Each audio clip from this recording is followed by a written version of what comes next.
पश्चिम बंगाल में record 93% voting क्यों हुई? ममता या बीजेपी, किससे मिलेगा फायदा? पिछले चुनावों के एनालिसिस और एक्सपर्ट से समझिए। पश्चिम बंगाल में पहले फेज की 152 सीटों पर 93% वोटिंग हुई। अगर यह पैटर्न दूसरे और आखिरी फेज की 142 सीटों पर रहा तो बंगाल में ये अब तक का सबसे ज़्यादा वोटर टर्नआउट होगा। 2021 विधानसभा में 82% वोट पड़े थे। आज़ादी के बाद पश्चिम बंगाल में कुल 17 विधानसभा चुनाव हुए और 4 बार सत्ता परिवर्तन हुआ। इनमें 3 चुनावों में जब वोटिंग 4.5% से ज़्यादा घटी या बढ़ी तो सत्ता बदल गई। चौथी बार 2011 में जब ममता ने लेफ्ट के 34 साल के शासन को खत्म किया तब 2.5% वोटिंग बढ़ी थी।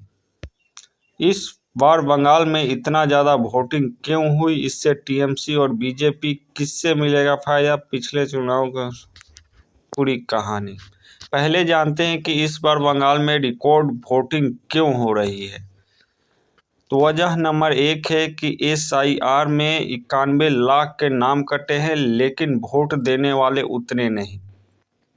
चुनाव से पहले SIR के जरिए करीब 91 लाख वोटर का नाम हटाए गए। इसके बाद पश्चिम बंगाल में रजिस्टर्ड वोटर की संख्या 7.66 से घटकर 675 करोड़ रह गई, यानी 11% की कमी हो गई। कोलकाता की सीनियर जर्नलिस्ट शिखा मुखर्जी बताती है कि मतदान प्रतिशत के बढ़ने की वजह से एक सिर हो सकती है, SIR सर हो सकता है। एक लॉजिक ये भी दिया जा रहा है कि वोट देने वालों की संख्या उतनी है, लेकिन कुल वोटर की संख्या घट गई है, इसलिए वोटर टर्नआउट ज़्यादा आ रहा है। मान लीजिए किसी विधानसभा में 100 वोटर थे, जिसमें 70 ही वोट डालते थे, यानी वोटर टर्नआउट 70% हुआ। लेकिन SIR के बाद 12 मृत और डुप्लीकेट वोटर का नाम कट गया। इसके बाद कुल 88 वोटर बचे, लेकिन अब वो भी 70 ही वोट डाल रहे हैं, यानी कि वोटर टर्नआउट 79% हुआ। वोट वाइब के फाउंडर और इलेक्शन एनालिस्ट अमिताभ तिवारी का आकलन है कि 2021 में जितनी संख्या में मतदाताओं ने वोटिंग की थी, उतनी संख्या में इस बार होने के लिए कम से कम 86% वोटर टर्नआउट होना जरूरी है, जो रिकॉर्ड है। सेफोलॉजिस्ट जय मिर्ग के मुताबिक SIR की वजह से वोटर्स को लग रहा है कि वोट नहीं दिया है तो नाम कट गया।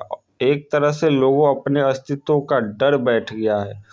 Political expert Prabhakar money Tiwari मानते हैं कि लोगों में SIR का विरोध करने के लिए इस बार ज़्यादा वोट डाला है। टीएमसी और बीजेपी ने महिलाओं से वादे कर लामबंद किया। ममता बनर्जी ने मौजूदा लक्ष्मी भंडार में योजना की राशि 500 रुपये बढ़ाने का वादा किया है, जिसका 2.4 करोड़ महिलाओं को फायदा मिलेगा। सभी समान वर्ग के महिलाओं को 1000 रुपये और SC/ST महिलाओं को 1200 रुपये मासिक मिल रहे हैं। महिला सुरक्षा बढ़ाने के लिए पुलिस पिंक बूथ और पेट्रोल टीम का भी वादा किया गया है। वहीं बीजेपी ने ऐलान किया है कि सत्ता में आते हुए महिलाओं को हर महीने 3000 रुपये की मदद देंगे। सरकारी बसों में मुफ्त यात्रा और सरकारी नौकरियों में 33% आरक्षण देने का वादा किया है।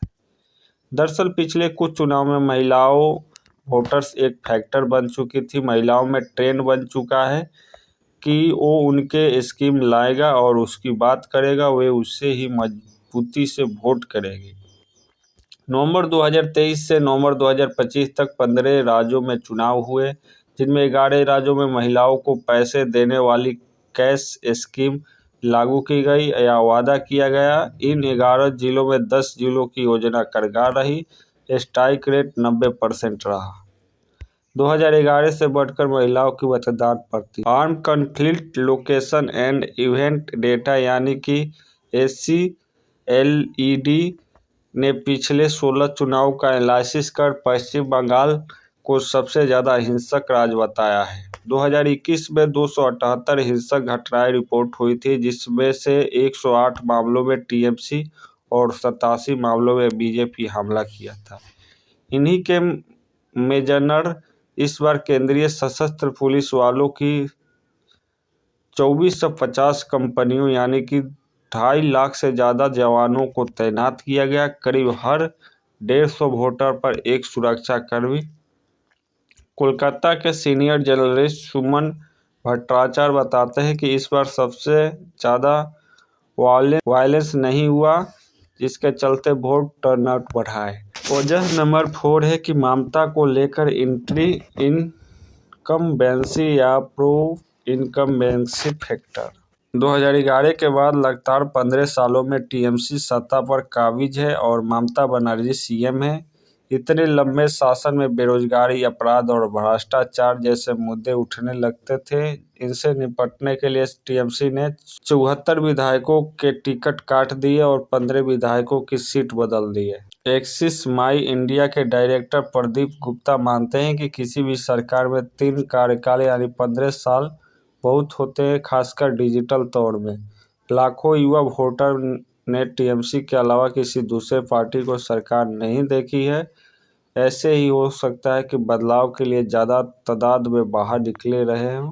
हालांकि वोट वाइब के सर्वे से मुताबिक पश्चिम बंगाल में अब 41 वोटर्स ममता बनर्जी को सीएम बनाना चाहते हैं। 41% वोटर।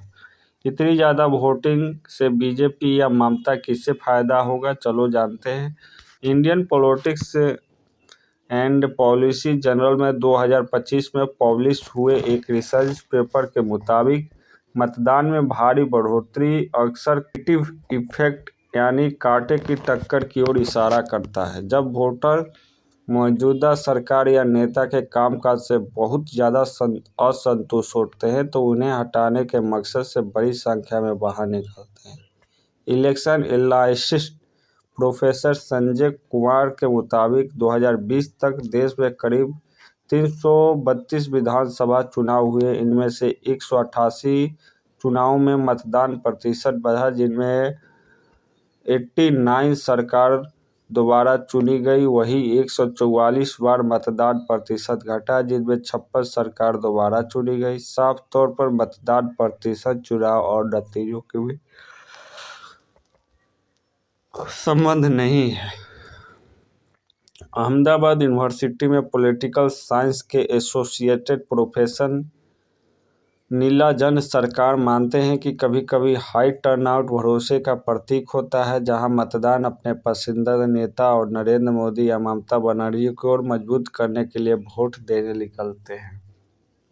यानी यह अनुमान लगाना मुश्किल है कि वोटर टर्नआउट बढ़ने से किसे फायदा होगा। पश्चिम बंगाल के पिछले चुनाव में एनालिसिस कोई साफ पैटर्न समझ नहीं आता। आज़ादी के बाद इतने बार चुनाव हुए जिसमें इतना घटी बढ़ी, 4.5 घटा बढ़ा, फिर भी सिर्फ 3 बार सत्ता परिवर्तन हुआ, बाकी 6 बार मौजूदा सरकार ही बरकरार रही।